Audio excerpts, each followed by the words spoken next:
ഡൽഹിയെ സംബന്ധിച്ചിടത്തോളം അതിരൂക്ഷമായ സാഹചര്യം തുടരുകയാണ്. കഴിഞ്ഞ ഒരാഴ്ചയായി വായു ഗുണനിലവാര നിരക്ക് 300-ന് മുകളിൽ തന്നെ തുടരുന്നു. ദീപാവലിയോട് അനുബന്ധിച്ച് അത് വളരെയേറെ ഉയർന്നിരുന്നു. വായു ഗുണനിലവാര സൂചിക 400-ന് മുകളിലായിരുന്നു 3 ദിവസത്തോളം രേഖപ്പെടുത്തിയത്. കഴിഞ്ഞ 2 ദിവസങ്ങളിലായി സാഹചര്യം അല്പം മെച്ചപ്പെട്ടിരുന്നു. 300-ന് അടുത്തേക്ക് കുറഞ്ഞിരുന്നുവെങ്കിൽ വീണ്ടും ഉയർന്നിരിക്കുകയാണ്. സെൻട്രൽ ഡൽഹിയിൽ 359 വായു ഗുണനിലവാര സൂചിക ഇന്ന് രാവിലെ രേഖപ്പെടുത്തിയിരിക്കുന്നത്.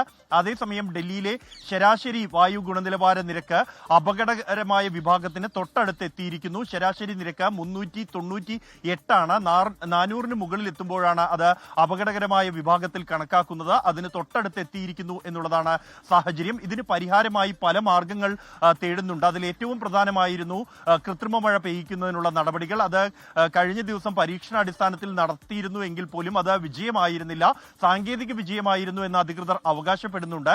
പ്രധാനമായും ഈ സീഡ് ചെയ്യാൻ കഴിയുന്ന തരത്തിലുള്ള മേഘങ്ങൾ 25% മുകളിൽ നനവുള്ള അല്ലെങ്കിൽ ഈർപ്പമുള്ള മേഘങ്ങൾ ഇല്ലാത്തതാണ് ഈ കൃത്രിമ മഴ പെയ്യിക്കാൻ ഒരു തടസ്സമായി മാറുന്നത്. നിയന്ത്രണങ്ങളിലേക്ക് കടക്കുകയാണ് ഡൽഹി കൂടുതൽ.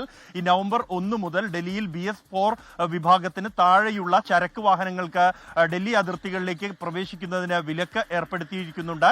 മറ്റുള്ള നിയന്ത്രണങ്ങളെല്ലാം തന്നെ തുടരുകയാണ്.